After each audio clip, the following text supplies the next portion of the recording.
నీ కష్టాల్లో నీతో నిలబడే స్నేహితుడే నిజమైన స్నేహితుడంట. అన్ని బాగున్నప్పుడు, ఉన్నత స్థితిలో ఉన్నప్పుడు, మన చేతుల నిండా డబ్బులున్నప్పుడు మన చుట్టూ తిరిగేవారు నిజమైన స్నేహితులు కాదు.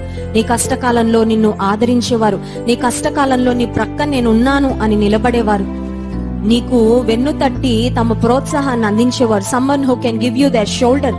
నా భుజం ఉంది నీకు, నువ్వు ఆనుకోవడానికి, నీకు నేనున్నాను, సహాయం చేస్తానని ధైర్యపరచగలిగేవారు నిజమైన స్నేహితులు.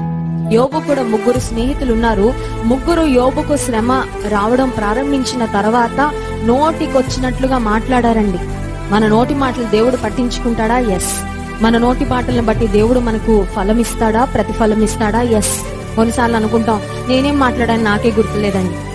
చూడండి, కొంతమంది నోటికి వచ్చినట్టు మాట్లాడతారు, ఆ తర్వాత పిలిచి మీరు ఇలా మాట్లాడారని తెలిసిందంటే అవునా నేను మర్చిపోయాను అంటారు.